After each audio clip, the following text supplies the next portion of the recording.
fucking go! Kick ass! Go! Go!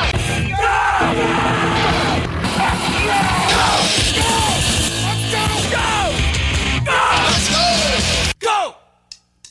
Go! What's up, everyone? Welcome to BETAMAX. My name is Fidel, My name is Jose. and we're doing something a little different this time. There's something we've been talking about doing for a while. Yeah.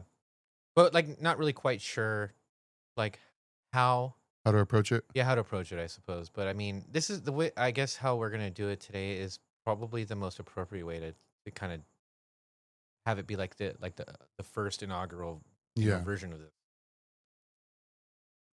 Yeah, because like I remember getting like inspired to do this or wanting to do something like this because of Axe to Grind and Jeremy Bohm. Okay. Because they do something similar. Yeah, like I know Jeremy Bohm on his the first ever podcast. He does something similar, but it's like a Patreon only type of thing. Oh, okay. And I believe Axe to Grind as well is a Patreon only thing. Hmm. Just because of like the whole copyright stuff. Like you can't really. That makes sense because I'm not familiar with that from them. And those are both podcasts that I tune into. Yeah. But I'm not a Patreon subscriber, so that makes sense.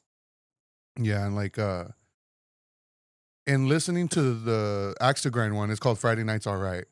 And he's just like I believe it's Bob Shed, who it's just him by himself, and he like plays music. But I noticed I've only listened to a few of them, and he never really like plays any like power violence. So that my initial like idea for doing it was to play power violence. Because I mean, I love power violence. It's hard not to. And then in talking with you about it, I'm not sure if you had the idea before I even thought of doing something like this before like I talked to you about it. Have you ever thought about it? Well, to do not necessarily cracking down on power violence bands, but maybe expanding it to just being like something more local. No, I know, but I'm saying like, have you ever thought about doing like an episode where we just play music before I like talked to you about it? Oh yeah. I mean, I've thought of it just because like I remember listening to like an interview that Sergio did on like some college radio show Yeah. many years ago, dude. And he was like specifically on that radio show for him to bring bands and songs for the DJ to play. Yeah. And I just remember thinking that was so cool because and what he did was he played like Liberate, he played Hit 'Em Where It Hurts. I think he played maybe like just a few other like the Bastard Ash or something, a few other homies bands. Yeah. And it was like something like that. And I was, oh, that's really cool. So it kind of always stuck in my head as like kind of like that benchmark. Like I'd like to do something like that, you know.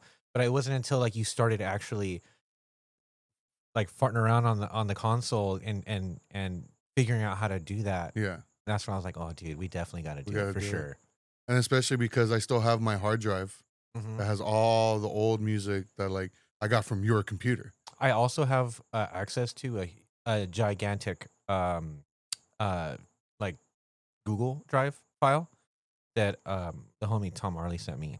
Oh yeah. With a lot of shit in there, a lot of ARM shit, like a lot of stuff, dude. So there could always be something that we can browse together too. Yeah. And we've talked about doing it for a bit, and there's been moments where I'm like home alone and like I've just like fuck it, I'm gonna pull the trigger, I'm just gonna do it. Yeah.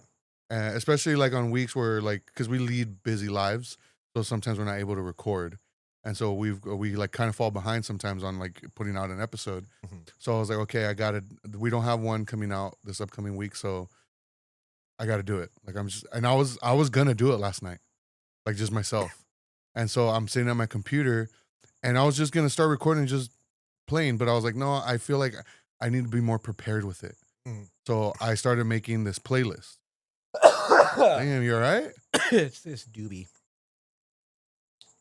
Go on. Coughing in people's ears and shit.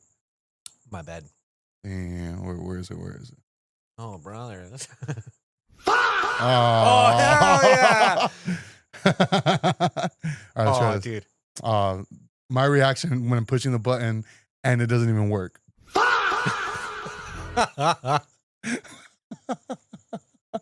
Oh, I'm so glad you put that in there. I know you had been asking me to do it. It's just like I ended up just doing it.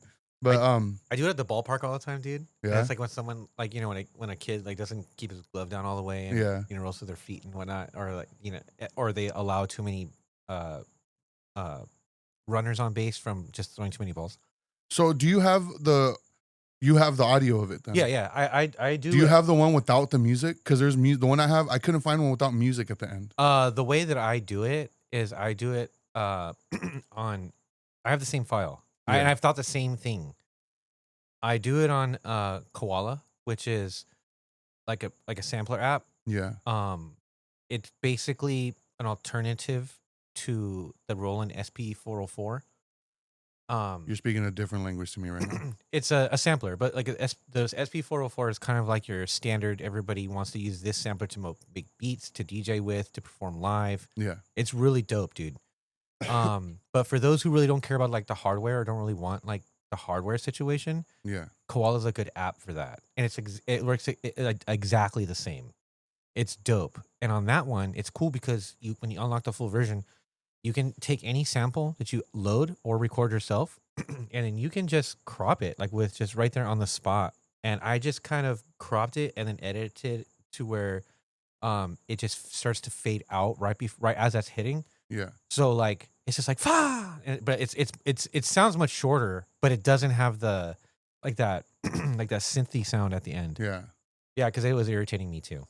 Yeah, I couldn't, and I tried doing it like the voice isolation, and it can't recognize the fa as a voice, or it just mutes the whole thing. Yeah, I'm sure there's somebody who did it, and it's out there. You just have to find it. Like, Hey, if you have it, send that shit to me, please. hell yeah. I'll send you some interesting photos. Hit me up. But so that's why like I was getting ready to do it, and that's when I was like, yeah, I gotta compile this. Like I gotta be more prepared. What do I want to play? Because I do want it to be like themed, and I think it's perfect. I think it's a perfect first like attempt at this, a perfect first episode of us doing this. Yeah. For the theme to be kind of like not like forgotten bands, just kind of like bands that people don't talk about anymore from the Inland Empire. Yeah, like like your Mostly our homies, you know. yeah, but like the bands that don't get enough recognition, if you will. Yeah. Yeah, and like I had put it out there. I made a post asking people to like send recommendations, and I want to give a big shout out to Frank, Crust Punk Unk. He sent me a lot, which I appreciate. And I was going through them all, and I was like, a lot of it was like newer stuff or like recent stuff. So I think we could do an episode on just the shit he sent me. Oh, really? Yeah, so I actually didn't include any of that stuff just because it's not bands that like are inactive, I guess you could say. I know. I was getting the notifications for those those messages in my ear. I was like, damn, this was fucking in my audiobook. Oh, okay, yeah, yeah. I was like, why? Yeah. But yeah, and then I also reached out to Nate from SOS Zabalba, and he recommended me a band, so I'm going to be playing them. I hit up Fern, and he recommended me two bands. One of them I was unable to find any type of like just single song. He sent me was a YouTube video of their whole album of this band, and so I clicked on it, and it's a video uploaded by Gabe. That's funny. So I was gonna reach out to Gabe to see if he still has those files. Maybe he could send them over to me. I forgot. Like it kind of just slipped my mind. But you just hadn't gone around to it. no, I haven't gone around to it. So But there's a possibility that yeah, because I mean, I still use SoulSeek. I don't know if anybody out there knows what that's that. sick. I still use it. So I went on SoulSeek, put that band name in, and nothing came up. So I tried Googling it. There's nothing. Nothing on streaming. No records ever released for this band. So I'm like, oh shit. So Gabe somehow. Well, I mean, it makes sense. If you know who the band is, I know I haven't said their name, but if you know who the band is, it makes sense why Gabe has audio for it. Uh-huh. Because it's basically like members went on to form Sleeping Giant and Death Star. Because it's a Christian hardcore band. Oh, okay. Fuck, what were they called? Damn. Me talking about being prepared and shit. Plague the Red Letters. I don't know if that sounds familiar to you. Vaguely. Yeah, so, and I listened to it and it was sick. It definitely sounds of the time, you know, you could tell. Yeah. The whole face down era, like early to like mid 2000s. Yeah. But so Fern had recommended me that, and he also recommended another band. But he was like, he named the band and he goes, but that might be too niche. So here's this one, and he sent me that one. And the band he recommended, I had already put on the playlist, so they're already on here. Dope. And but yeah, so I compiled the playlist, and it's mostly, yeah, like I said, like I guess defunct bands, or not defunct, just nobody, like you said, nobody talks about. Yeah. You know, lesser and I feel like they need to be in the conversation. Yeah, like lesser known for whatever reason, but ought to be recognized. You know, because it's good, it's dope. Yeah. All right, so should we get into it? Sure, but I mean, so like, why is like the whole you know, the bands being from the IE, like why is that so important or relevant, you know, to you? I don't know, honestly. I just think it's tight. Yeah. Yeah, I don't know, like, and it just happened like recently, like within the past couple of years, that I just feel like, hell yeah, it's tight to have like almost be proud, I guess. Yeah. You know, of these bands and like how they're started in like a place I grew up, you know? Yeah. And the bands are fucking awesome. It's like being in a league. Yeah. Yeah. Yeah, it's pretty cool. It's hard not to just have it be like something fun and you care about, you know? Yeah. And it's like a dope culture within like the people here, you know, and these are people that I'm friends with, you know, and to this day, it's solid dudes. Yeah. You know? Yeah, no, I was just interested, you know, because like I do like that we're doing it with these bands and these songs, because straight up, dude, I hope this is like an opportunity where somebody, it's their first time hearing it after we've maybe talked about some of these groups for the first time. Yeah. Or in the past, and then just loving it, you know? Yeah. Hopefully it makes people want to get together and like play a show, you know? That would be cool. For real. Some of these, like, I had forgotten about because I was going through my hard drive and I was like, oh shit. Like, and so I added it. But, yeah, so this first one, I feel like you're more familiar with this first band that I'm going to play than I am, which is Life Tyrant. Are you looking at the screenshot? Okay, keep in mind I did remove one. Oh, for sure. So, but yeah, so the first one is gonna be Life Tyrant. What do you know about Life Tyrant? Life Tyrant, I know that it's Tomas. Mhm. Like members like of, you know, I think Restrained possibly. Yeah, but they were just like a dark hardcore band. Yeah. To me, you know, and I just love like the gritty, serious nature of like the lyrical content in bands like that, dude. You know, Yeah. good. I mean, these are still dudes that I'm connected with, and these, you know, still doing other things. You know, like Tomas has Insolent and Personal Hell. Yeah, but Moxie Beat. dude, for sure. No, dude, Life Tyrant is so. I'm so excited to hear this right now. All right. Should I push play then? Please. All right. This is Life Tyrant. The song is called Festering.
Oh my god, dude.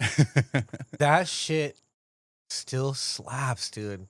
When was the last time you heard it? Like, It's been a long time. yeah, I know that I didn't. I know that I went kind of. I started listening to like the demo or EP or whatever. yeah. A while ago, but man, I can't remember. I think it was a while. It's been a long time. Yeah. Yeah, I I have it saved to my phone. Like I have it on my computer. Um, but yeah, it's not something that I tap like because I mean I'm usually on like Spotify or like YouTube Yeah. Music. You know what I mean? And It's not on there. it's not on there. So Yeah. like it's not in that rotation that I'm accustomed to, I suppose, you know. I'm surprised it's not on YouTube. Yeah, dude.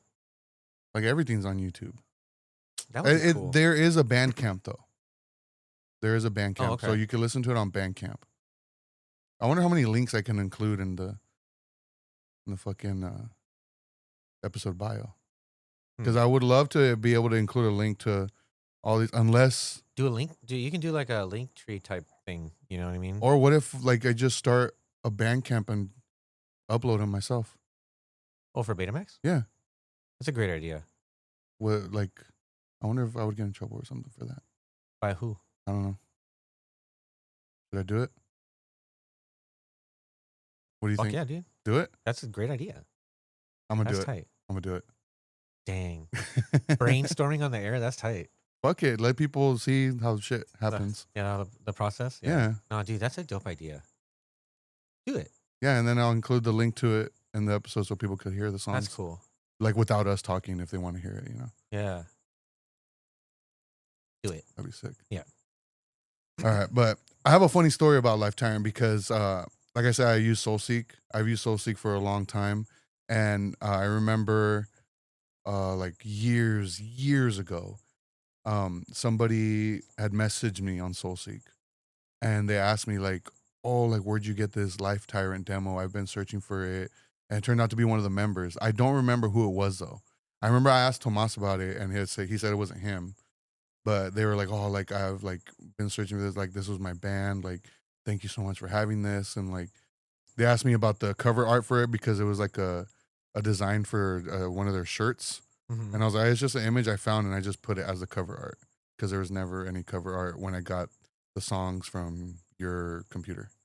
Okay. Yeah, it's kind of fucked up because when I go to like my like the Apple like music app Yeah. on my phone, I only have the stuff from my hard drive on there. So like when I'm looking through it, it'll be like I don't know, "Surf Nazis Must Die," but it Yeah. has like an Oz Rotten cover. Ah. Like the whole thing is just completely screwed. Like it's just like like ASAP Rocky, but it has like a real reggae.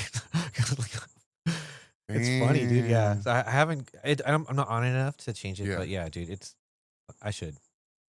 All right. So this next song, I don't remember how I came across this band, and I don't know too much about this band either. The only thing I do know, or I maybe I'm remembering wrong, but I believe Martin is in this band. Yes, But do you know who the other member is? I know who it is. I cannot remember his name, because I'd only met him a handful of times. Because Martin is the dude who plays, I think, guitar for Insolent, and he's in another one of these bands. Yeah. Yeah, he actually would be the person who would fill in for Sergio Yeah. in Hit 'Em Where It Hurts when we used to play back in the day. When Sergio couldn't make it, bro would just show up and rock out with us, dude. It's awesome. Act a fool like the rest of us. Dude. kind of helped turn it up a notch. Yeah. Yeah. Yeah. Maybe got a little too excited. Like me. You know? I think that's when I started throwing my guitar around. Oh yeah. Yeah, dude, that's when shit got too crazy. I remember hitting somebody in the face with his bass while playing. Oh, dude. That guy kind of had it coming. Yeah. Yeah. That house got fucked up. Yeah. Anyway, the other guy that's in that band. So I think Martin played, like he did all the instruments. I think For this band. with this band, Roots of Iron. Roots of Iron. But the guy who he did the I think the drums. That guy, he did like a recording studio like set up out of his house. Yeah. We hit him where it hurts actually recorded there one time, and I think it was after we heard this. Oh, really? It might have been. I can't remember if it was like we went there, and then this was recorded, or this was recorded, and then that's how I got put onto this dude. Okay. One of those. It's one of those two. Yeah. Long time ago, dude. Long time ago.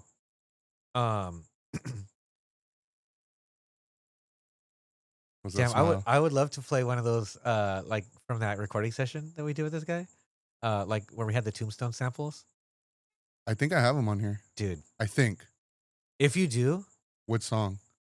oh like the intro. I think while the song's playing, I'll look for it. I'm pretty sure I have it on here. Yeah. If I do, I'll add it. I hate it, but it's also awesome. Why do you hate it? There's We'll talk. We'll talk about it. yeah. All right. So But yeah, so those two did this band together, and it's very much like kind of like a D beat, yeah. like heavily D beat influenced, like dark hardcore band, like it very similar to Roots of Iron or Life Tyrant, Yeah. you know, but you can definitely tell like that really D beat like style influence. Yeah. It's sick, dude.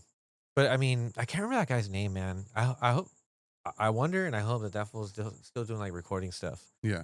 You know, like on the next level. Because I mean, this sounds great. Yeah, dude. This recording is goated. Yeah. I love how it's raw, but like punishing. Yeah. It's very similar to Life Tyrant. Yeah. You ready to get into it? Yes. All right. This is Roots of Iron. Song's called Rabies.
Tell all the other curs the line's coming.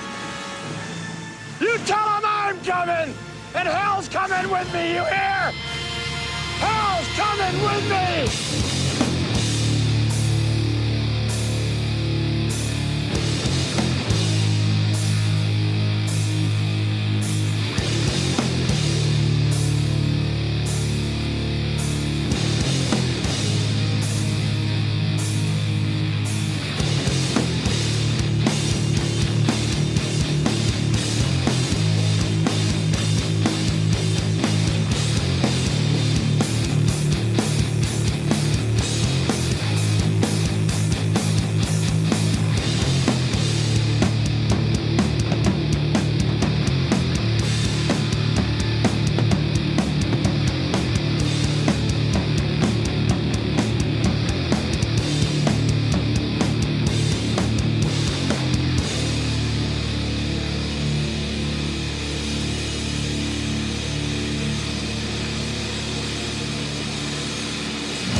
yourself. Don't be my friend. You need to stop. You need to end. Every time I see your face, I pull my fucking hair. Tell me better, tell me me, that I'm fucking dead. Yeah.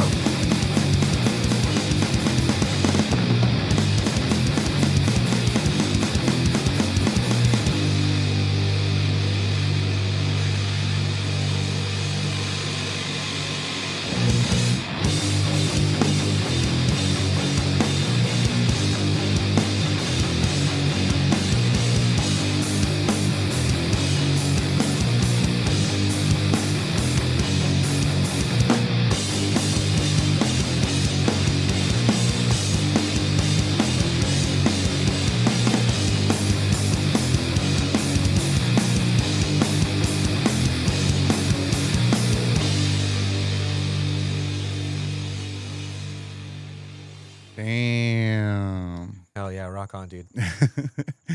So that was Roots of Iron, and the song was Rabies. Rabies. And then it went into Hit 'Em Where It Hurts. And it was like an intro that we had come up with, and into an older version of Bitter. Yeah. Like the original version of Bitter. Like the way that you would hear it on the 7-inch Yeah. is basically a recording that we did that was I can't remember if it was before or after that.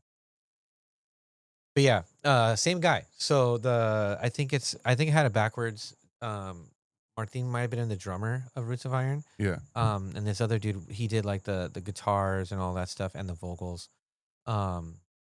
That is the dude who did like all of the recordings for us. We did like a handful of them, but that one song was one of them. Yeah. With the Tombstone sample, it was so sick.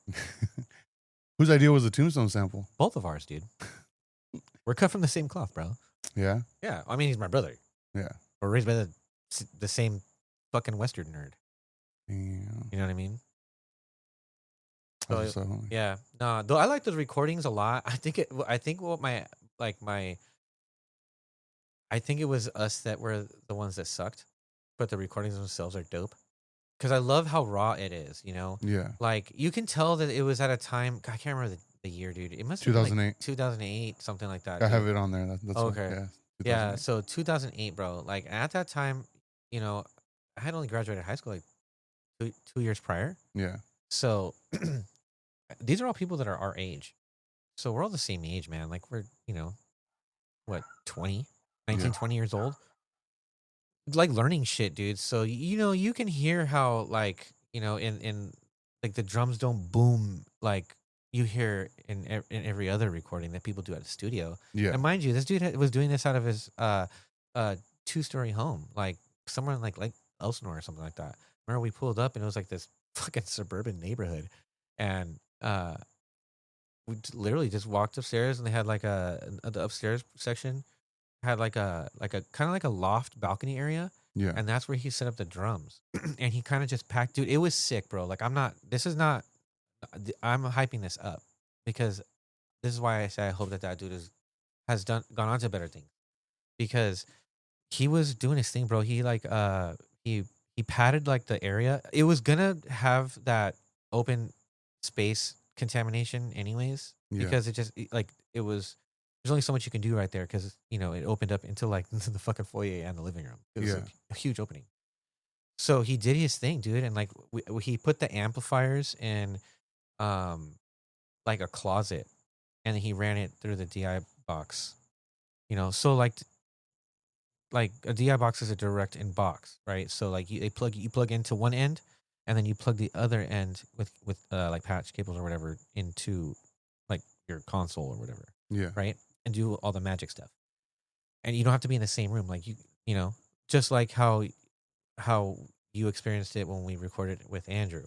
Oh You know, yeah. how you and Andrew could be in one room, and everything was getting tracked, while some other people, me and him, my brother, were in the other room. Yeah. You know, same concept. Yeah.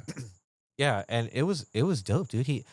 And when we wanted to do the samples, I was he put me on game that day too. Straight up, dude. I was like, oh, I have the samples, right? And I was gonna rip it, like straight up from like a website or like YouTube or whatever. Yeah. And he was like, nah. And he went through he opened his thing and all his fucking movies, right?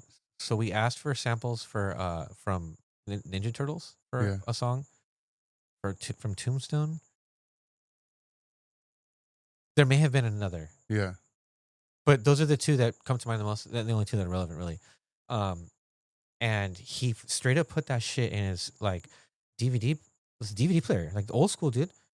Like those like portable type ones. Yeah. That you can like watch. That has a screen connected to it, right? Yeah. And then he just recorded the audio and he just like fast forward to the spot. Like he knew exactly what the fuck I was talking about. He knew exactly where to go in these movies. And when Yeah. he didn't, like I helped him zero in on it. But like I was like, dude, this dude is like kind of locked in. You know what I mean? Like in retrospect. Yeah. And I always thought that was really cool. And he put me on game with that. And the reason why he wanted to do it that way is because he said the sound quality. Did I ever tell you how I did the samples that I added? How I did it? No. I never told you how I did it. I did something similar, but what I did is I had a program on my computer that would rip movies onto my hard drive. Yeah. And like I used to like rent DVDs, rip them, and then send them back, and I had the movie. Yeah. And then I started burning movies. And but so what I did, so the samples I had added were like the Dogma one and Road Trip. Yeah. I had those movies. Yeah, the Peter Pan sample that's the one that Jeremy. Yeah. Yeah. So No, I did that one actually. I did the samples myself in FL Studio. Yeah, but that's the one I did. You did, yeah, dude. Those are you ate on that one, dude. So I did the Road Trip, the Unleash the Fury, yeah, and the Dogma ones, where like when Loki and him are talking, yeah, and they're airing their grievances about favoritism. Yeah. So the way I got those is I had the movies, I had the DVDs, I put them into my computer, open up the program, and it lets you either rip the whole movie or chapters. So I watched the movie and I went to the part I wanted to rip and to see what chapter it was. So I ripped that chapter. Then I had your song and I put it into Windows Movie Maker because I had a like Dell computer. I put it into Windows Movie Maker and then I put the scene to overlay into Windows Movie Maker as well. And then I saved that as like a video and then I just ripped the audio from that. Dude. Low key, this turned into like a piracy tutorial. I know. But I mean, it's so much easier now. Yeah, I mean, with like screen recording and shit like that. Like, yeah, dude. I mean, like, I'm just saying, like, no, dude. I'm glad you shared that with me, dude. And shout out to you for doing that because that's the version that is what people are used to hearing. For those who've listened to it, like all fucking maybe 50 of people, right? But like that, I can't listen to it any other way. Yeah, you know what I mean? Like I don't hear it any other way. But yeah, shout out to you for being a part of that. That's what's up. Yeah, but that's really cool though, because I mean you're kind of working with what you have, you know, at that time, you know. Yeah. So like, and so in this case, like in 2008, you know, that's how he did it, and then he put me on game. It was specifically because of the audio quality. Yeah. Of the sample, and I never forgot that, you know, and I always made that something that I kept in mind when I did anything myself moving forward. Yeah. Yeah, dude, it was really cool, and I liked how those came out. Just over time, like there was like things I can pick apart about it. Like there's like we did a Spaz cover on that. Like we have a recorded Crush Kill Destroy cover. Yeah. But it's a song that we put at the end, and we recorded it in the order that we like. It's in the order in which we recorded it. So like it's the last song. So that shit, my voice, like is hoarse and it sounds really bad. Like in my opinion. Yeah. And like I just don't like it. But the recordings themselves are dope. It's just we were the ones that were sucking because like my brother also like was dealing with like Frankenstein drums, and all the drums we had were drums that I had kind of gathered. Yeah. and just we put it together. So like they're all different colors and different. It was all different, dude. We had no job, dude. Like so we were just fucking Frankensteining stuff. Yeah. So like, and he didn't know anything about tuning. I didn't know anything about tuning the drum set, and I didn't know anything about like, I didn't really consider like tone or anything. You know, it was just loud and crazy is Yeah. all I needed to do. Loud and crazy, homie. You know, and but nowadays I can do that, but also focus on like, you know, like depth of tone. You know what I mean? How I split my signal and things like that. You know, Yeah. like those kinds of things really do a lot for what you hear, right? And like it's kind of like in retrospect, like when I look back on it, I critique it in that way, but I have a completely different lens now. Yeah. But at that time, like, you know, I'm still very proud of like how this came out because that intro is sick. Yeah, it is. And it was really fun for us to put together. It was like super hardcore. Yeah. You know, like we were super into Guns Up at that time. Yeah. And we wanted to write like a Guns Up style intro into one of our songs. And that's kind of what we did, you know. It was fun. But shout out, I wish I remember that dude's name. I really do. Martin, if you know what, I'm gonna hit that follow up. Yeah. I'm gonna ask him and then I'll follow up on the next episode. Okay. Speaking of Martin, here's another Martin project. So for those who aren't familiar with this band, which I feel like not a lot of people know unless like they're homies with them. You know what I mean? Yeah. Because did they ever actually release anything like publicly? It may have been like a Bandcamp Yeah. or something like that, or like a file, like a Mediafire. Mediafire. Yeah. Blogspot. Yeah, it could have been something like that. I don't remember. Yeah. This is kind of like if you know, you know, dude. Like Yeah. it's very like because Martine is in it, and who else is in it? I just know it's Martin, Omar, and Dorian. I don't know Okay. who else. So Dorian from Soul Search plays drums, Yeah. and Omar is the vocalist. Also from Soul Search. Also from Soul Search, and Martine from Insolent, Roots of Iron. Another band that's on here that's going to be coming up. Yeah, he's in another one of these bands. Damn, this is Martin's episode or what? For real, huh? You should have been here, I know. fucker. No, that would have been a cool idea. I didn't realize that. I didn't either until right now. Yeah. And they're back to back. I know. But in this one, it was the first time that, because I remember at that time, after when we were like when we heard Roots of Iron, I remember like it kind of inspired him to want to write more and do more on the guitar. Yeah. You know, he was really into that, you know, because he's otherwise a drummer in every other project. Yeah. Yeah, and still he's like a guitar player, you know. But he always like had like these really dope like ideas. Yeah. And they really got to cook on this, dude. Yeah. Like this band is so sick. Do you remember when them and Soul Search played in Martin's garage? Yes. It was like, I forgot somebody's birthday party, but they played in the garage. I just remember Evan moshing with jelly slippers on. Yeah. Yeah. They had there's like a hot tub in the backyard. Yeah, but yeah, so this band is called God Damage, and this was actually the band that Fern like recommended, but he was like, "Oh, it might be too niche." Oh hell no! But I see what you mean. Like that's kind of my point though. But like that's what I was saying. Like it's very like if you know, you know. Yeah, but yeah, when I saw that he recommended, I was like, "Oh, dude, I already have him. Like I already have him on the list." Let's go. Yeah, so yeah, this is God Damage.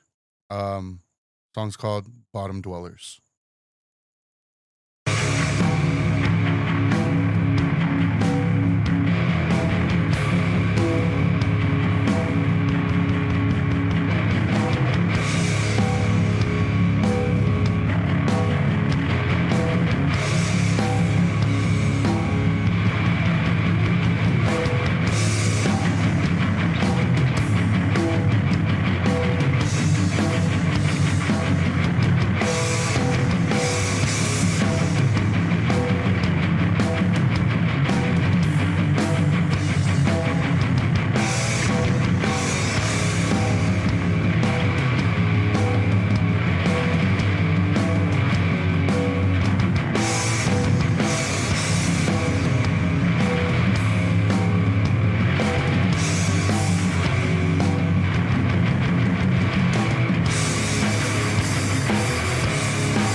Yeah, that was God Damage. Man. And I know there's recordings with Martin on vocals also. Because there's 2 sets of recordings. That was Omar. Yeah, he did like a demo. Yeah. Uh, I have all of them. I have them okay. all. Yeah, but I chose that one because I love that song. Oh, dude. Bottom Dwellers. That is such a heater, bro. It's so good. And I remember because like they started doing this before Soul Search, right? Yeah. Because I remember they had started doing this, and then I remember Omar and Dorian coming over to your house and saying like, oh, we also started this other band, and that's when they showed us it was 2 songs. It was the demo version of Reasonable Doubt With an intro. and no, well, the intro was actually it's an instrumental of the song Soulless. Oh, got it. Yeah, and like I have those recordings too, and I was thinking about putting them on. I was like, nah, like I'll save those for another time because you can't find those anywhere. Yeah, vulgar display of power. Damn. No, dude. It was definitely God Damage came first. Yeah. And then Soul Search was something that they were kind of doing like in the background because it included at the time it was before Alfredo was in the band. Like Aaron had always been in it. There was also that guy Ronnie, I think that was his name. Yeah, I never met him. I don't know. Yeah, I don't know him. he currently plays in Human Garbage. No, I don't think so. No. I'm thinking about Ricky. Yeah, you're thinking about Ricky. Ricky was in the band for a little bit. Yeah, he was. He was like an OG. Yeah. Yeah, him and Aaron, or no, him. Remember Chad was in it as well for a little bit. Chad was in it for a little bit. That was right. Oh, dude, I forgot about that. Parkview days. Yeah. Yeah, he was in it for a bit. But yeah, God Damage, dude. I'm glad I was able to see them. Oh, not play. Parkview, Common Grounds. Common Grounds and Pharaoh's Den. Yeah. That's what's up. That is what's up. No, I just said the wrong thing. That's it. That's what's up. My bad. Yeah. But yeah, like I will always remember that show in his garage because it was just homies. It was a bunch of homies. Just a bunch of homies. How many people do you think were there? Not a lot. Maybe 20 at most. At most. Yeah. It seemed like it was a standard. No. And I think they only played maybe like 2 songs each. Yeah, it was because it was a party. Like we were there for a party. It was a legit birthday party. Yeah. Like we were hanging out in the backyard, like listening to music. Yeah. As homies, and there was like a moment where like, all right, everybody go to the garage, and nobody. I don't think did we know about it. I didn't know about it. I didn't know about it. I remember just being like, oh, we're all going to the garage now. Oh, what the fuck, you know? Yeah. I thought the cops were here or something like that. And then and it was like, oh shit, a show? That's tight. You know? That was sick. And I just remember Evan moshing in jelly slippers. Yeah. They weren't even his. They just some that he found. They were like in the garage. Like some princess slippers. Yeah. That's hilarious. But yeah, so moving on. This next band is another Martin project. Yep. This is the band that introduced me to Martin. Oh, really? Yeah. Like when I remember seeing this band at Showcase, and I only knew Colin, the vocalist. Yeah. And I didn't really know Martin at the time. But the next time when I actually met Martin, I was just like, oh, like you're the guy from Dasin. Is that how you say it? Dasin, yeah. Dasin. What do you know about Dasin? Dasin, okay, so Martin played drums. Yeah. And I think that's how I met him. Yeah. Is through that band.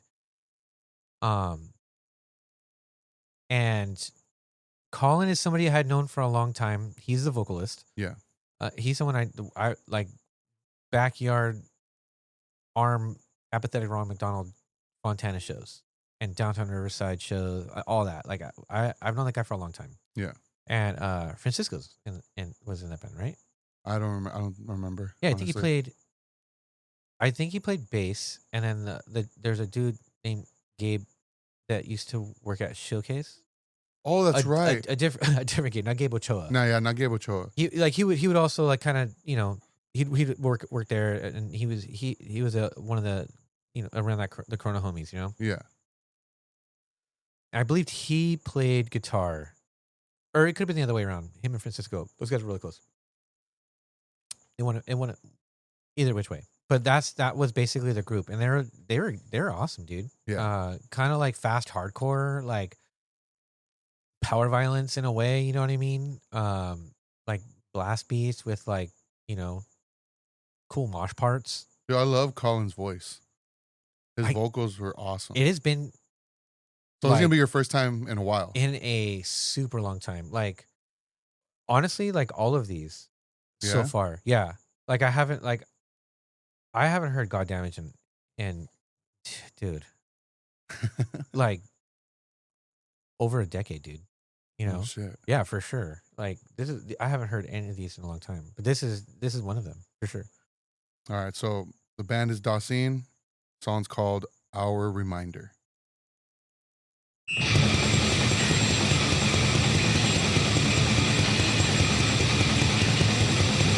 Everyone having fun. One thing to become a broken to you. I tried, you tried, everything thing, everything was hard, I always fail.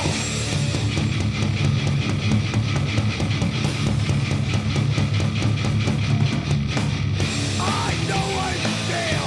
Why should I keep trying? Just to not end up the same as you.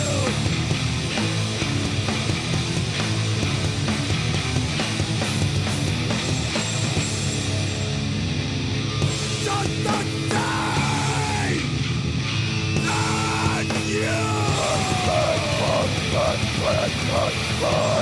you.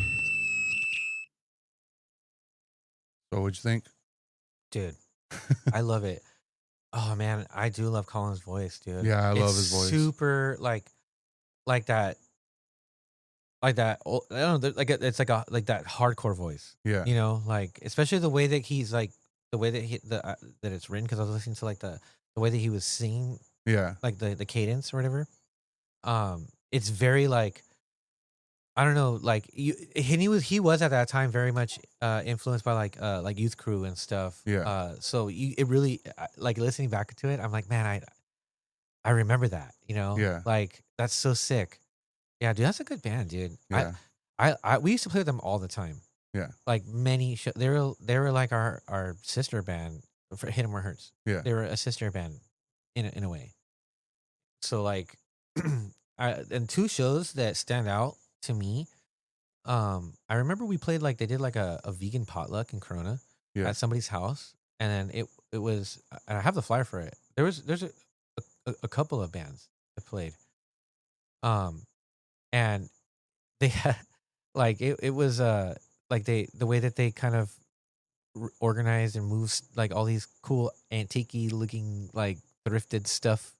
You know, they're being really protective of the stuff that they couldn't move. Like there's like huge like organ or something like that, Yeah. and they padded the shit out of it. And like it was like, all right, you know, it's time to hardcore dance. Just please don't. You know what I mean? Yeah. With these things, you know. Yeah. And it was awesome, dude. I just remember like it kind of there was a lot of people in this small little living room, and I think a lot of the people that were there, because it wasn't a lot of people I recognized. It was a lot of homies, but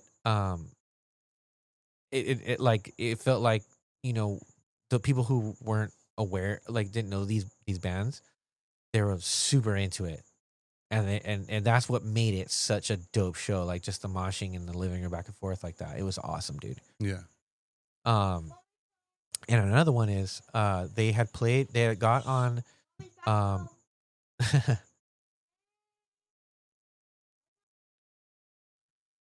yeah, so it was so Dasein was playing a show at Showcase. And it was with, I think, Shook Ones. I was at that show. Yeah, Shook Ones was the headliner. Yeah. It was a cool mix of bands. Yeah. And I just remember like we were talking to them one time. I don't remember where, but we were talking, and I was telling them, oh, that's so cool that you guys are playing like at Showcase like that. You guys got on that show or whatever. You know, those guys, half of them like worked there, so you know. But I thought it was cool nonetheless. And dude, they were like, oh, dude, you guys should split set with us. I'm like, damn, that'd be crazy. Like, I'm super down, but like, we don't like, nah, dude. Yeah. You know, like, I'm not trying to be that guy. Yeah. They're like, no, dude, it would be dope. Like, because we're the only band that stands out. You know what I mean? Like, it would be cool to have like another band that sounds like us. You know, and it would be, you know, just to kind of make it easier. Yeah. And I was like, you know, I feel that. You know, okay, down. You know, so we said we'd do it. And dude, it was awesome. It was the only showcase show that Hit 'Em Where It Hurts had ever played, and we weren't originally booked for it. Like, they didn't tell nobody or whatever, you know. And I just told them, like, the only stipulation is like it would have to be where it's because you've sound checked all your stuff. Like, we just have to go in. It's just people are switching, you know, moving around. Yeah. And yeah, that's what happened. It was awesome, dude. You know, good times, man. Good times. Good homies, man. I miss those fools. It's funny because like I remember being at that show, and I don't remember you guys playing, to be honest. But I do remember like Colin jumping off the stage while performing, and like just being in the crowd while doing vocals, and he was like yelling in my face. Yeah. Yeah. Hell And then yeah. I remember we left, or like I ended up leaving because I don't remember staying for Shook Ones. I have the flyer right here. No, I remember the flyer. And isn't your guys' is just like the regular like Arial font? Yeah. Like- because I think. Oh, and it was their last show, according to this flyer. Yeah, Yeah. it was So Dawson's it was last the last show. Yeah. So Shook Ones was the headliner, Yeah. and then underneath that was Hour of the Wolf, Mhm. Dasein, and then Hellbent. Okay. But then this flyer was already made. Yeah. So the way I can describe this flyer, and you can probably put it when you post it, like a carousel style. You can add it in there. So it's like a blend of two photos. On the top half, it's like so the photo is like a rocky like beach, like cliff beach, and it's kind of got like a monochrome kind of look to it, crashing like with like water crashing up against these couples of rocks. You know, you can see the white water, and then the sky is kind of overcast, and then blends in on the top. It's like a hardcore show, like people singing along to a band, right? And then all of the bands are in like Times New Roman, like it's all in that. Yeah. And that's basically like the flyer that was for this show. All my brother did was take this thing and put it in paint, and then hit him where it hurts, like in a really stupid spot in the same font, and was like, "Here's the show." Yeah, we should put it on there though, so people can see it. It looks funny. To me, it looks the flyer's cool, but like it's just funny, like the way that it looks, like Yeah. where it's, dude. Yeah, Oh, man. I'll see what's up. But yeah, dude, that's a dope band though. Dasein, you know, I'll see, homie. Dasein. I think that's what it is. I think that's how you pronounce I'm it. almost yeah. certain, dude. Yeah. I think I've asked it, and that was the answer. But it's also been a long time. The last time I ran into Colin, I asked him, I'm like, so when's the Dasein reunion? And he just laughed at me. I wonder if he laughed because like you said it wrong. Maybe. Oh, that's right. That's right. How do you say it? I don't know. Whoever knows how to say it, my DMs are open. All right.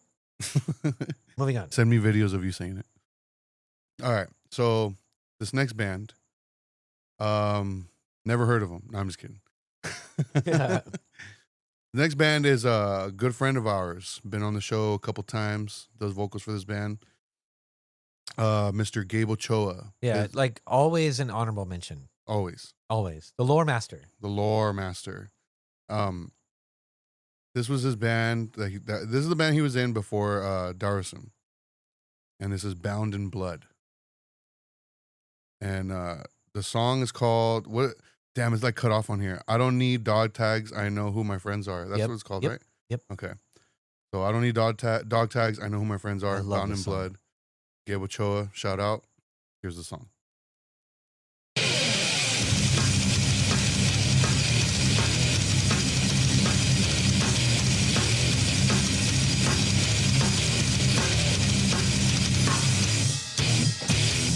sever my words. That straight from the way. I wanna see the fucking change. And to show them that we don't need them. Please us, please. How can you say you're making a change when you meet anyone who isn't the same? I felt the part I wanna change. How can you say you're making a change when you meet anyone who isn't the same? How can you say you're making a change when you meet anyone who isn't the same? I stand by my word. I wanna see a fucking change. How can you say you're making a change when you meet anyone who isn't the same?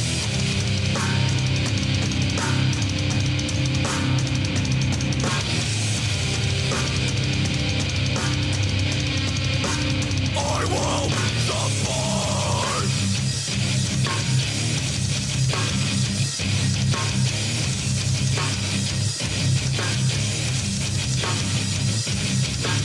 I will support. I will support. I will support. I will support. So that was Bound in Blood. Yeah, that was Bound in Blood. It's funny how we didn't we didn't know about that band because I mean, like, dude, bro's been like on the podcast. Like, I feel like people know him hella much now. Yeah. But yeah, dude, I love that song. That's such a hard song. I just love the way it opens, dude. Yeah.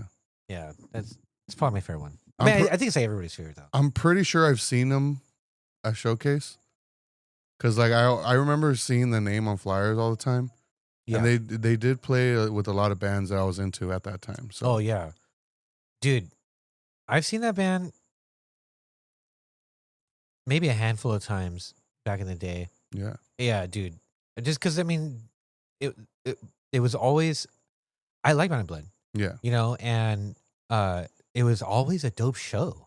You know, they're always on dope shows. You know that I was at. You know, so it just you know.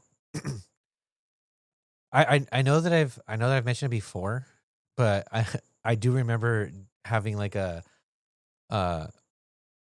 this time like dude, the punk rock dude, and I was filling in on vocals for the homies band who was opening for Bound like one of the Bound in Blood's like last shows, Yeah.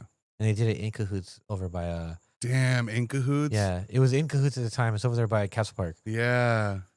and yeah, it was a band called Result of a Memory, like pre Zabalba. So it was Nate from Zabalba. He was like the bass player. The homie Jake Wisdom played drums, and Aaron from Soul Search, his older brother, was the vocalist. But I for whatever reason he couldn't do it. And yeah, dude, it like they were playing this show opening for Bound in Blood and asked me to do vocals. I remember going to like maybe one or two practices. I was like, dude, I don't know these words. Like, Matt, there's no way for me to get it from Matt. And they're just like, oh, just fucking make noise. I can do that, you know. Yeah, that's basically what I did. You know what I mean? Like, and just trying to sound like, you know, a band, like a vocalist of a band that plays with Bound in Blood, Yeah. basically. And it was a dope show. I mean, there was like nobody there. Yeah. But I do remember, like there's so little people there that the people that were moshing were going mad hard, and I remember like walking by this dude who seemed like he was there, but not for the show. And I remember him making a comment saying that he's like, "Oh, those guys look like they're throwing invisible grenades." Like when they're hardcore dancing. Yeah. You know? Yeah. Dude, I thought that was so funny. That's what's up. That's what's up. So this next song, I put on this playlist because I had reached out to Nate and like I had explained earlier, like at the beginning of the episode, and this is the band he recommended to me because he said it was the first band he remembers seeing live, the first like hardcore punk band he remembers seeing live, and so I just chose like their popular song. I'm not familiar with this band. I know when I had brought him up, you had mentioned that like Gabe talked about him. Yeah. So, do you know anything about this band? I'm vaguely familiar. I what I do know is that they are like an older, like, skate punk type band, Yeah. from like the Riverside area. Yeah. Like Showcase Legends. Yeah. They play there all the time. So many good shows, like I've seen that band before. It's just not like one of those bands that that like I've ever like, I don't know the names of their songs. Yeah. You know what I mean? Like it was never a CD that I had or anything like that. Yeah. But Showcase Legends, dude, they're OGs from the IE. Okay, so the band is called Backside. Song's called Do You Know?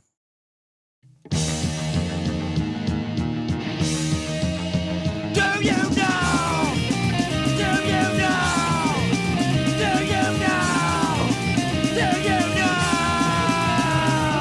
Do you know how it feels to play? Do you know what your actions bring? Do you know how it feels to play? Do you know what your actions bring? I look at you and I see trouble. I bleed my eyes now. I see double, 2 times 2, 4. Now it's a war. Do you know what you're fighting for?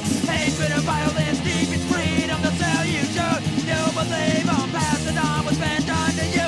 Giving away your only right to choose. Blood is shed and all what for? Do you know what you're fighting for? Blood flows red, put out on the floor. Do you know what they killed you for?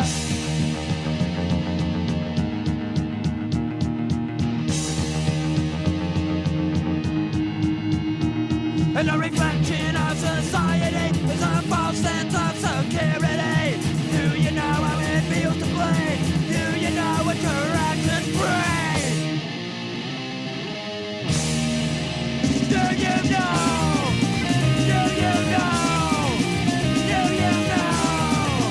Do you know? Do you know how it feels to play? Do you know what your actions bring? Do you know how it feels to play? Do you know what your actions bring?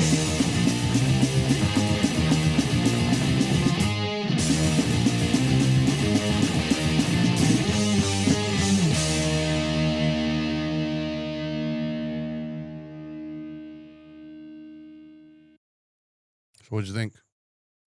Yeah, that's totally going on playlist, dude. Yeah, Yeah, no, dude, that's tight. very skate punk. No, super. Like I said, like I remember seeing that band, Yeah. but I suppose at that time I was like, already onto other shit, Yeah. But dude, that was so dope. That's a good band, man. No, yeah, I liked it. I liked it a lot. It definitely sounds like something like from like the 80s, like 80s kind of punk. Oh yeah, But dude. it came out in 95. Yeah, they're old school, dude. Yeah. Yeah, they've been around like cuz like I said, showcase like old school Showcase legends, dude. I'm moving a couple things around. Just moving one song up because I wanted these next 2 songs to play back to back. No particular reason. I just feel like just to get like 2 songs in a row again, because we already did it. Okay. So this next 2 songs, the first one that's going to play is by Spring Break 95. Remember that band? I do. I do. What do you remember about them? I remember playing with that band quite a bit. Like, or just maybe, at least a handful of times when I was playing in AC/DC. Yeah. I know that it's Gallo. Yeah, Josh on drums. Yeah, Josh. He's the drummer. The vocalist was Gary. Gary. I haven't talked to him for 1 minute. Shout out The Gary. homie Gary. Shout out Gary. And then I remember the homie Dylan played bass. Yeah. Dylan is he's currently in the band Pig City from Arizona. He lives in Arizona. Yeah, he lives in Arizona now. Yeah. Yeah. can't remember who played guitar. I think his name was Josh also. He was a redheaded guy. He has like long hair now, I think. Yeah, I'm drawing a blank. I believe his name was also Josh. No, that band was cool though, dude. You know, I remember it was definitely like a power violence influenced band. You Yeah. know, another one of those kind of like ceremony, old school ceremony, like kind of power violence, kind of hardcore, but kind of doing their own thing. You know, but they were like Spring Break '95 kind of gives away like their vibe. Yeah. You know, like it was very like fun and niche, if you will. Yeah. But I always thought they were good. I mean, dude, Josh is an amazing musician. Yeah. You know, so He's super young in this too. yes, they're young, Yeah. and bro is amazing at drums. I remember seeing that. I don't know whose house it was, but they played in the living room. And it was just like similar situation with the whole God Damage and Soul Search stuff. Yeah, It yeah. was just like at a party. And like they played in the living room. They played like a quick set. Did they play the cover show? Like, you know that when we The one at Maya's? yeah, Maya's Cafe, they did like a power violence like cover show. I know AC/DC did Infest, Forge did Crossed Out. Crossed Out. Vomit Bastard did Who did Charles Rorschach? Bastard. She's Dead. Hell yeah. Oh, right. dude, that would have been that's another band that should be on this. They're Off top. Inland Empire? Hell yeah, they are. I did not know that. I think I have their recordings. Dude, I didn't know that. they ought to be on this. Yeah? For sure. Yeah. At least on the next one. Yeah. Yeah. But did they play that one? I remember playing with them at Maya's Cafe. One time. Yeah. I thought it might have been that one. But yeah, dude, sick band. I'm excited to hear this because it's been a while since I heard this too. All right, so yeah, so the first song that's gonna play, it's gonna be Spring Break '95. The song's called USPS. The song after that is gonna be Mayonnaise the Bastard. The song's called Carmageddon. What Hell do you yeah. remember? We'll talk about Mayonnaise the Bastard after. All right. So Spring Break '95, USPS, then Mayonnaise the Bastard, Carmageddon.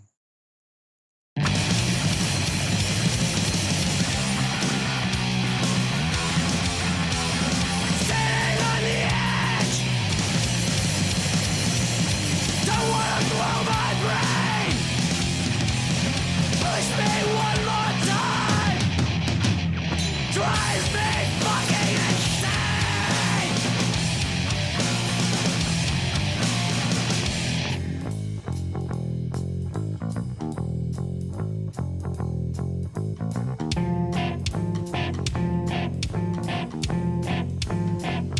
Push me one more time. Drives me fucking insane. Cars, man, why?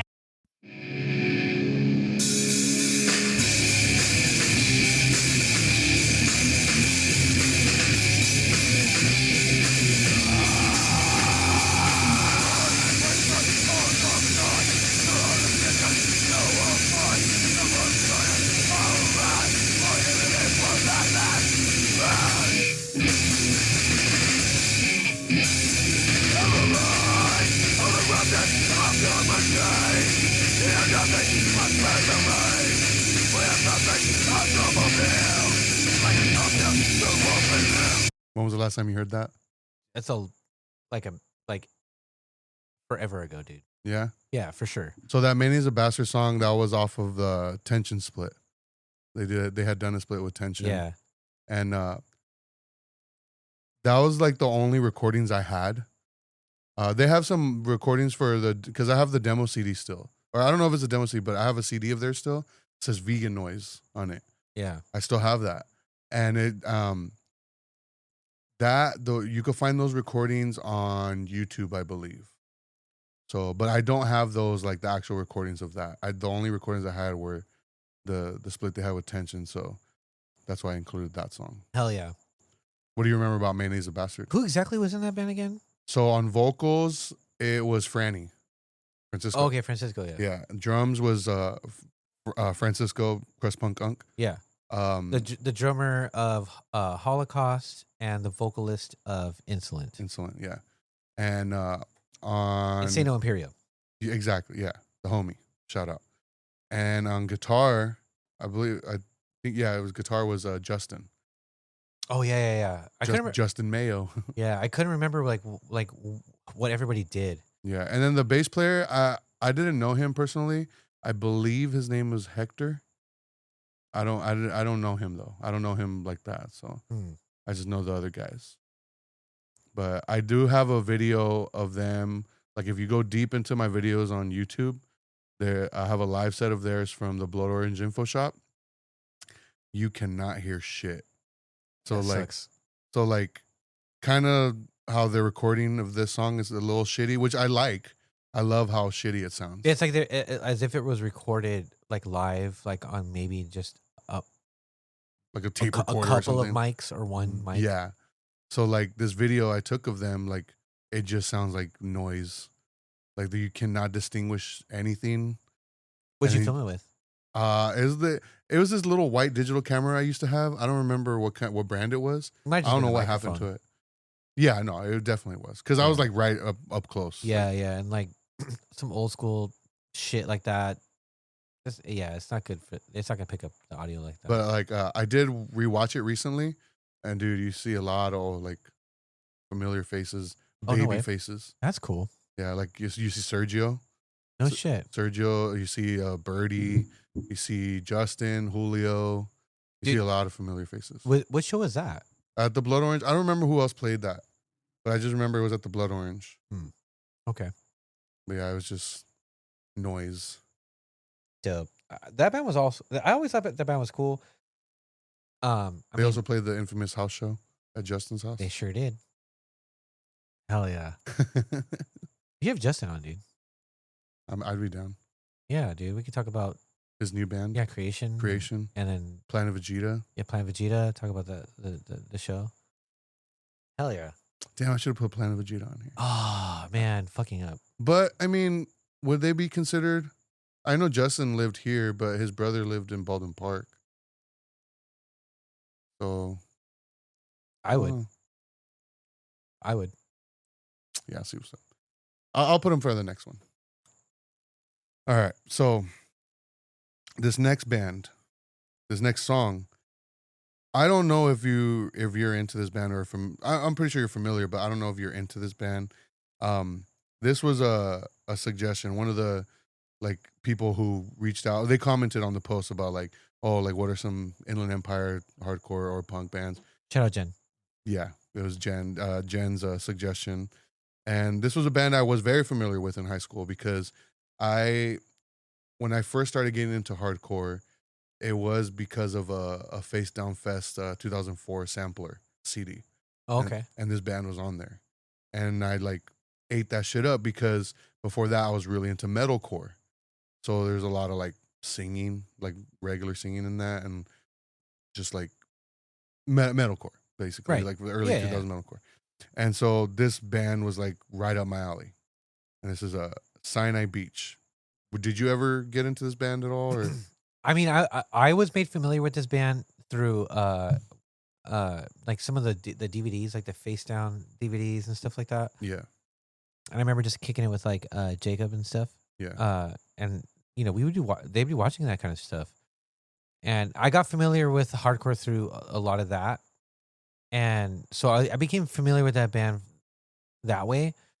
I know that I've seen them maybe once or twice at a show that I went to during that time when I was getting like you know, getting into hardcore, I suppose. But yeah, I'm very familiar. I know that they're from Riverside, you know, as a Christian hardcore band. Yeah. You know, but it truthfully, like that kind of stuff, it's just not something that I listen to. Yeah. You know what I mean? There's a whole band, there's a litany of bands of that era, and I know them all, you know, and I nothing but respect, but like, it's just not something that I really fuck with on a regular, you know. Yeah. So it's not that they're bad, you know, or I think they suck or anything. No shade. It's just not my cup of tea, you know. But yeah, Sinai Beach, and you know, I can respect a lot about like, you know, like what they're about, you know, as like being Christians and stuff. You know, Sinai Beach, like Mount Sinai, like it's, you know, it's a biblical reference, which is, you know, those I like cool little like Easter egg things like that, you know. So Yeah. I've always thought that was cool. All right, so I chose this song because I was kind of skimming through this discography. It's been a while. It's been years since I've even revisited this band, and this was the one that I feel can possibly grab your attention, like for you. Uh-huh. So we'll see. Band Sinai Beach. Song's called "My Gun, Your Bullets." Jeez. Some thoughts have a certain sound, that being the equivalent to a form. Through sound and motion, you will be able to paralyze nerves, shatter bones, set fires, suffocate an enemy, or burst his organs.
This sounds crazy.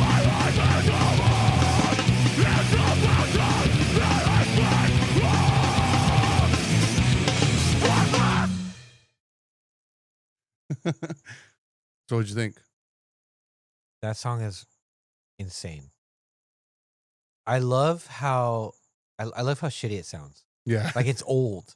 I think it's off of their first release, When Breath Escapes.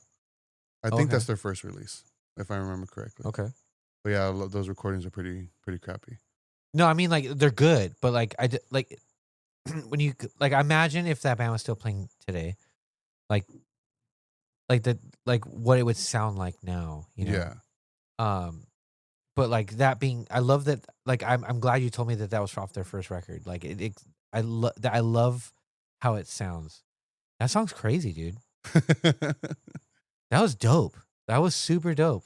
I'm Yeah, like- curious to know the lyrics though. Just because like it's one of those situations that you can't hear what the fuck is saying. Yeah. But like I love the way that flowed. It was all over the place. yeah. Like especially how that breakdown came out of nowhere. I love that. Yeah, dude. That was sick. That was a dope song. Got you, homie. I got you. Hell yeah. All right.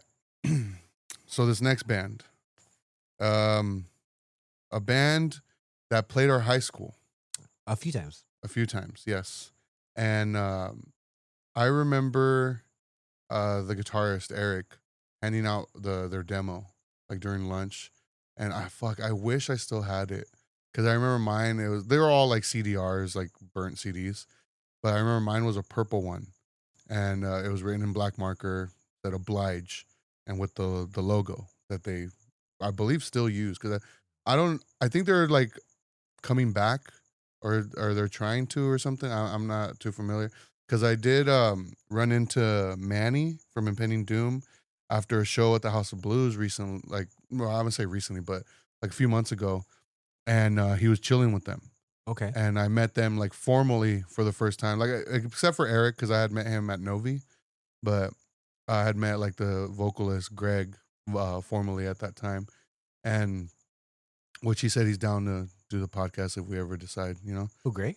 Greg, this is the vocalist. Really? Mhm. Oh, that's cool. But and then one of the guys from Sinai Beach was with them too. Oh, that's dope. Yeah, but yeah. So like this band playing Norte Vista, I just remember I believe they're the reason why they stopped having bands play because it got too crazy. It was either them or something that about one of the talent shows having a band playing and things got too crazy. Oh, okay. But this song is yeah. You mean like in the mosh pit? yeah. That's 100% what it was. It was just they were moshing. Yeah. And moshing just looks like people throwing grenades. But it wasn't even because from what I remember, it wasn't even moshing. It was more push pitting. So it was just people pushing. Yeah, there was a each lot other of push pitting because like you know there's the metal fools. Yeah. But like there was like dudes who were like spin kicking, dude. Oh yeah. Yeah. You know what I mean? Yeah. I mean, I've technically played a show with Oblige, like at Novi. I know. Yeah, Novi, but that was with Imperative Peace. Yeah. I remember that. Yeah, I remember because you kept calling out the breakdowns. I remember. You kept, but you would say like, "Oh, here's our shitty breakdown." Every single time. Yeah, because we were playing with Oblige, dude. Like they're good at breakdowns. Yeah. And I was trying to incorporate breakdowns into like crust. Yeah, dude. So I put them on here. I wanted to put the Drykill Logic cover, but I didn't have it, and I was like, oh, and I couldn't find it anywhere. No, it's better that you put that. That would have been sick. Yeah. But I prefer that it's one of like their songs. one of their originals. Yeah, one of their songs. Yeah. So this is off their very first release. It's an EP, just self-titled Oblige.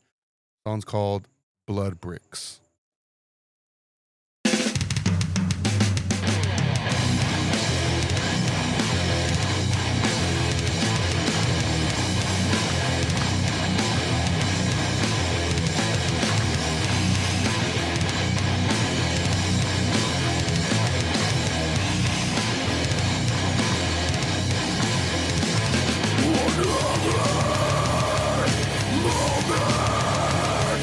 Someone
All right, so that was Oblige. That was awesome. When was the last time you listened to that? Oh, dude. Probably after we talked to Manny. Yeah? Yeah. That was a while ago though. Yeah, that was a while ago. Just Every time I see him, he's like, when are we going to do part 2? So we got to I'm schedule down. that. I'm down. Yeah, we got to schedule that with him. No, dude, it's just that it's one of those bands, dude. You know what I mean? Are they Christian? I don't think so. No? I don't think so. Okay. I was just out of curiosity. I just couldn't remember if they were part of that crowd or not. But dude, that song was sick. Did you purposely pick songs that you think that I would like for bands that you thought that I would? I picked songs. The only one I purposely picked was the Sinai Beach one. Oh, okay. Yeah, all the other ones are just like songs that I like. Oh, okay. That song was dope, dude. Because originally for Oblige, I was going to put Operation Bloodshed. Hell yeah. But that's like their most popular one. I feel like that's the one that everybody's heard. So I was like, okay, let me pick something different. Okay. And then that's when I was like, oh, let me put the Dry Kill Logic cover, but I didn't have it. So, so I settled for Blood Breaks. No, that song is sick though. No, that song is sick. Basically, the first time I heard it, that was dope. No, yeah, I love it. I love it. Yeah, no, dude. Like, I mean, all of those dudes are from IE, right? I believe so. Yeah. Oh, damn. Yeah, because like I said, Eric, he went to high school with us. He's a guitarist.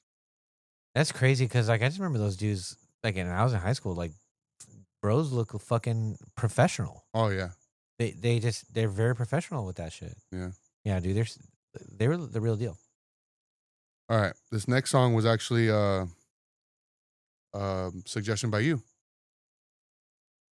What do you know about Restrained? Shout out Tomas. Shout out Kevin. Kevin was a vocalist. Yeah, very like Restrained. I liked Restrained because they were like a local like hardcore band, but they were kind of like, you know, they had like this different vibe to them. And just because like, I mean, Kevin's the vocalist and dude's like a I I don't know exactly like what he does. I know he's like like a scholar, right? Of some, if you will. Yeah. And very much in the like leftist, like anarchist, like areas, and a lot of that stuff is expressed like through restrained. And at the time, like I was very much into like like crust punk, which is my gateway to that same philosophy, if you will. Yeah. And I always thought that band was so cool, dude. Like knowing that they're like the stuff that they would talk about was about like like liberation, revolution, and stuff like that. Things that are cool. And uh they were from like Riverside, basically, like Inland Empire area, like, and I just always thought that they were so dope. And Hit 'Em Where It Hurts, we played shows with them. There's a sick ass show that they played. Oh, I have the flyer for it. We didn't play that show, but it was, oh man, I can't remember. It was maybe like at that pizza place or whatever, in like San Bernardino, Maxwell's, possibly. where Iron Lung played. Possibly. It was like a big room, basically. What was it? Was there a pizza place in Pomona that would do shows? Yeah, I saw Fucked Up there with Trash Talk, What was it? and I believe, was it Ziu? I think that's how you say it. Oh yeah, it wasn't that. It might have been the other one. Angelo's, that's what it was called. Oh, it might have been Angelo's. Angelo's. All right, it might have been one of the. So it was one of those two. It was like this sick ass show that they were on. I wish it would take too long to look up the flyer. But yeah, man, it's one of those bands, and we talked to like Tomas about it. That I wish appropriately on this this playlist got like more attention, because they're Yeah. super good. Yeah. Like if you're into bands like kind of like hardcore crust in a way, I don't know, it's just play it, dude. Fuck it. All right. Band's Restrained.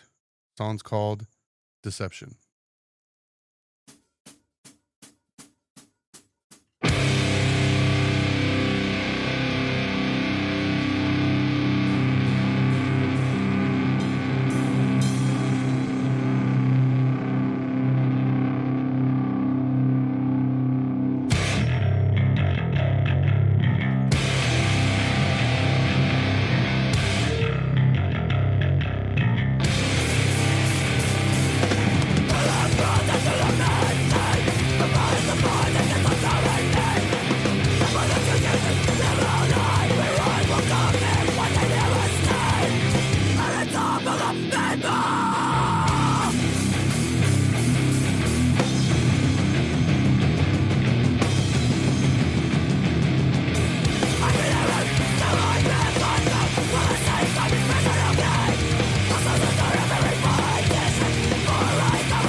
I love how rock and roll that was at the end. Yeah.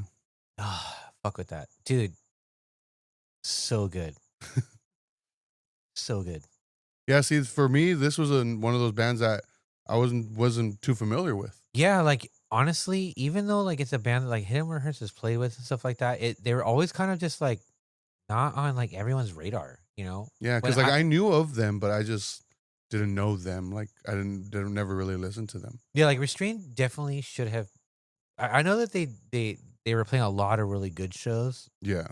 but like I know at one point they stopped playing.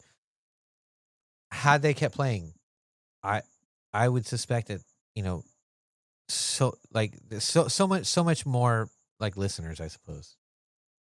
Yeah, dude. Restraint is so good. That was a dope song. Oh yeah. I love that band. And it's streaming. It's like on streaming services. Oh yeah. So like because I didn't have that in the hard drive. So like I found it. It's on Apple Music, Spotify, YouTube. Hell yeah. I mean, it's definitely like if you're talking about like IE hardcore like bands. That, Yeah. like, you know, when you talk about the conversation of bands that are, you know, legendary, if you will, you know, or whatever. Like say you have your Chain of Strength and stuff like that, and that was 90s. You know, Restrained was definitely like a part of that lineage. If you know. Yeah. All right. Next band. We're almost done. All right. We got 2 more. This next one is another band that I got into through the whole Face Down Records phase. And this was also a suggestion from the homie Juan Mora. Hell yeah. Shout out Juan. Shout out Juan. The band's called Death Star. Sick. And I believe Redlands is like where they're from. Yeah. And or are you familiar with them at all? Like, did you ever get into them? I know that they're just like you know, like one of those Christian hardcore bands. Yeah. You know, like Sleeping Giant. Yeah. You know, Which they share members. yeah. I know they had like a bunch of vocalists, but the one of the vocalists, he started like a notpop.com. I'm very familiar with that. Yeah, me too. So which I think leads into the next band. Yeah, no, dude. They played all the time, man. Yeah. Yeah, dude. I always thought that band was cool. Oh, I to this day I have their album We Are the Threat on vinyl. I want to get the song I chose is from the album before it. The album's called The Triumph. I want to get that. I don't think it's available on vinyl, but if they ever decide to put that on vinyl, I'm definitely picking that up. No shit. Because I love both those albums. They're really good. This song I'm about to play is like my favorite off of the album. Band's Death Star. Death Star X, I should say. Yeah, because they're straight edge. They're straight edge. Song's called Suffocate Faster.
What'd you think?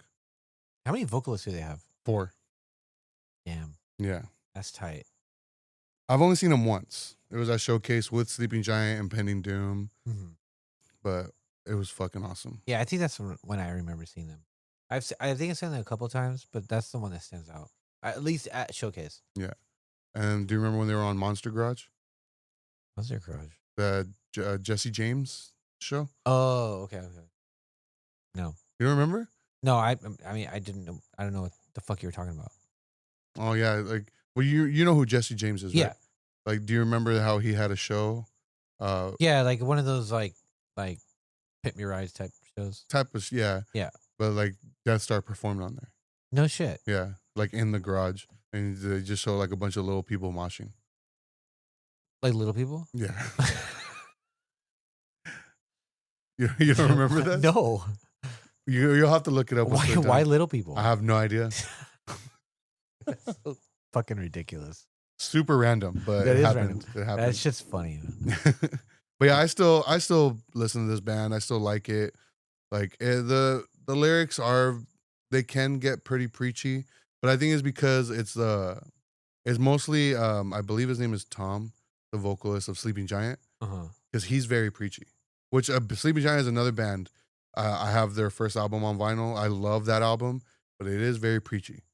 Like as for me as being like an atheist, it's just too much for me sometimes. Yeah. Well, I But- mean, like you're on the other side of the spectrum, so like anything's gonna be too much. Yeah. You know what I mean? Like, I what I do remember about that band, just because like I don't listen to these bands in a way where like I know their song. I can't sing along, Yeah. right? But what I do remember is like them doing a lot of like the preaching stuff, Yeah. like in between songs. Yeah. Um, Sleeping Giant was very guilty of that. Yeah. I mean, I don't mind that stuff. I don't mind people saying shit, but I get it.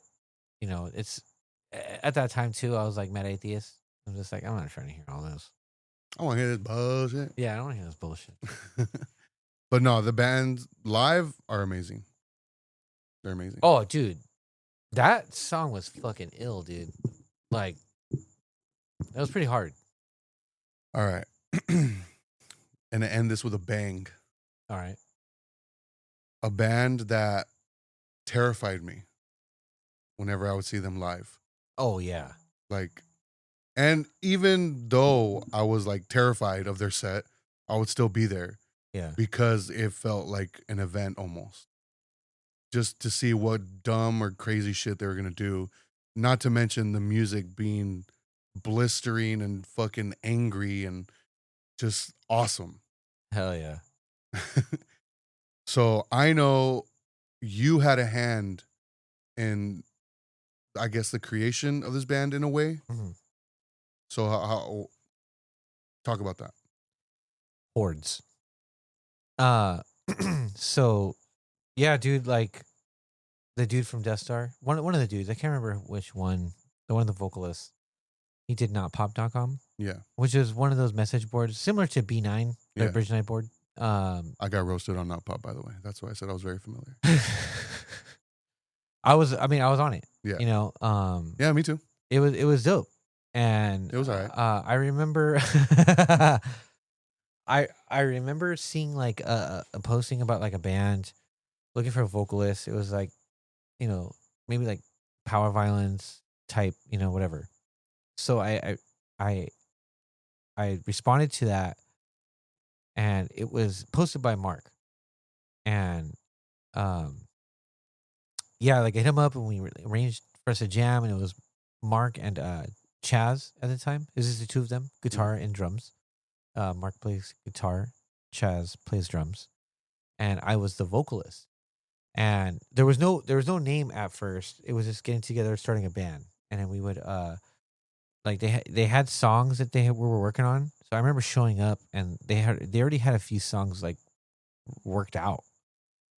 They jam together all the time. They're like childhood friends. Was this your first time meeting them? Yeah, my first time meeting them. I went to Mark's house in San Bernardino. Yeah. And we're jamming, and I was just kind of just making noise, dude. Not like writing lyrics, just kind of getting familiar with everything. And I remember chilling with them, and come to find out that they were like Lord of the Rings fans, like big time, like big time. Yeah. And I was like, oh hell yeah!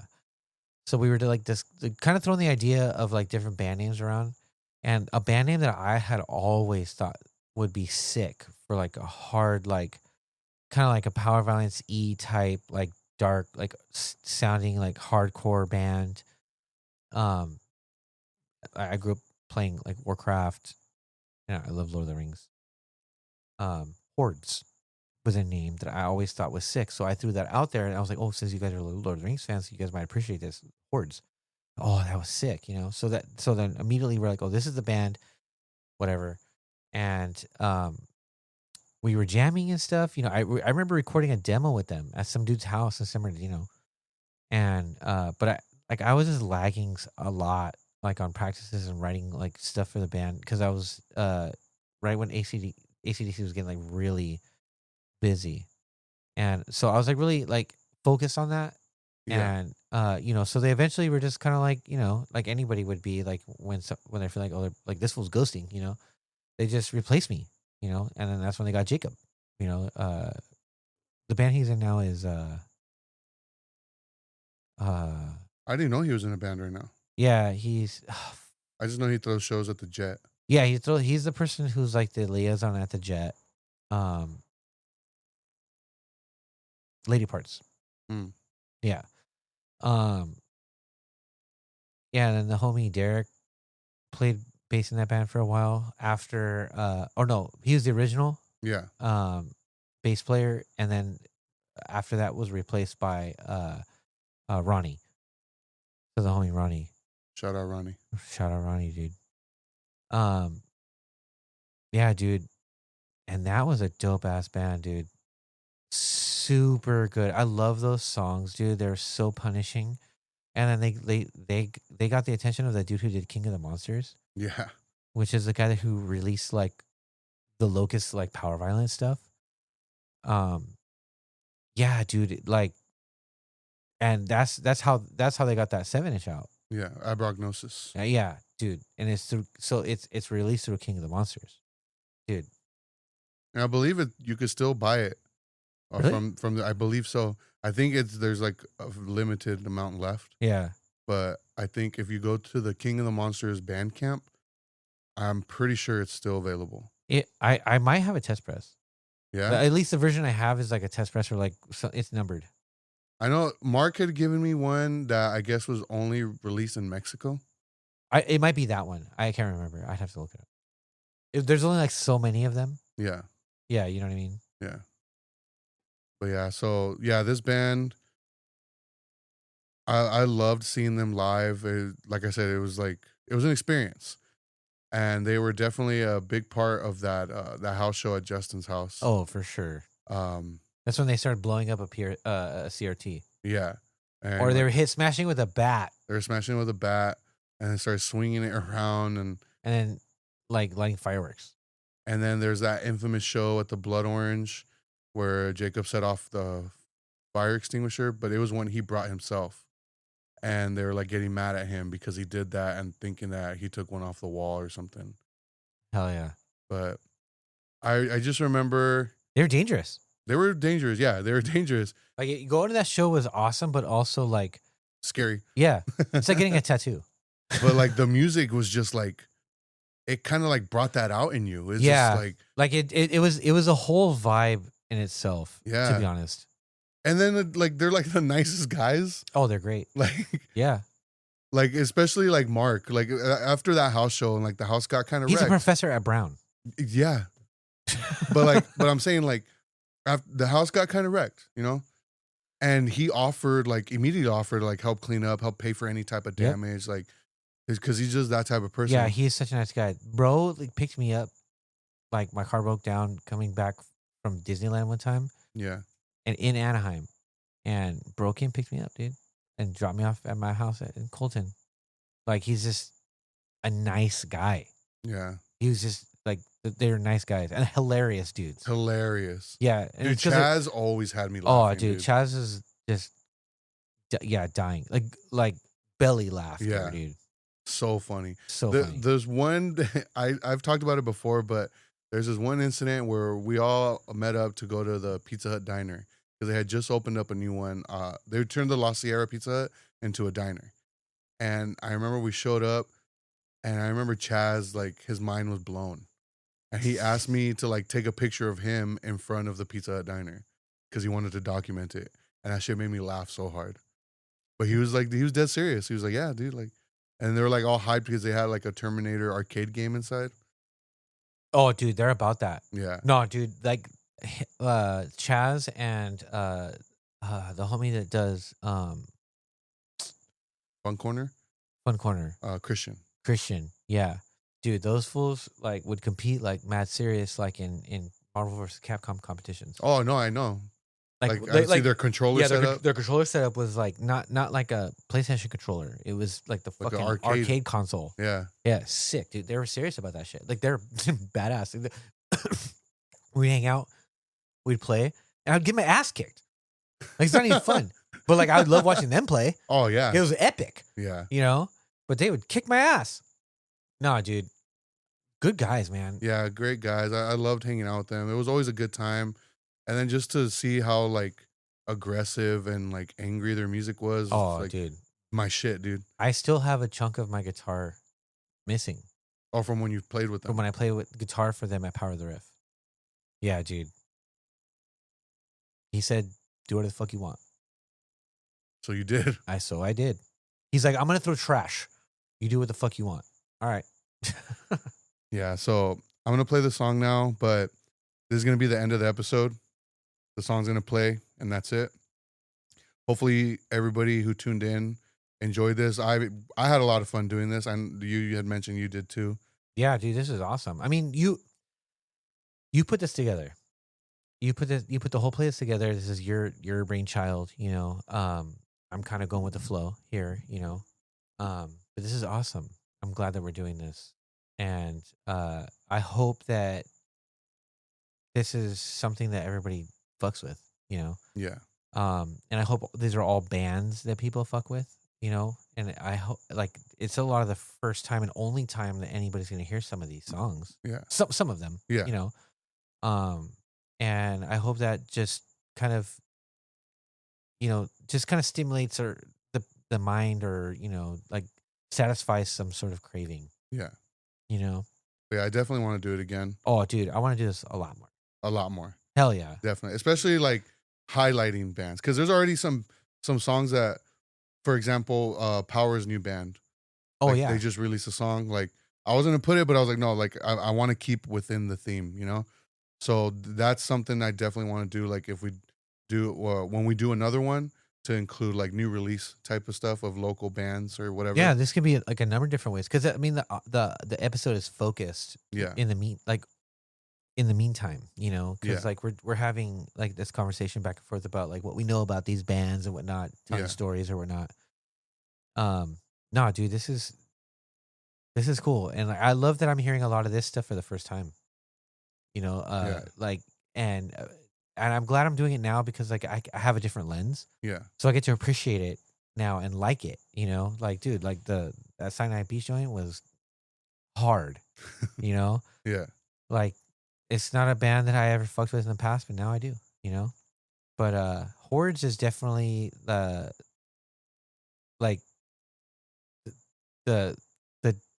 title holder. Yeah. Walks out with the belt on their shoulder kind of Oh, thing. 100%. You know, hardest band from the IE, like ever. Oh, yeah. Ever. Ever. You know what I mean? Like, Hit 'Em Where It Hurts.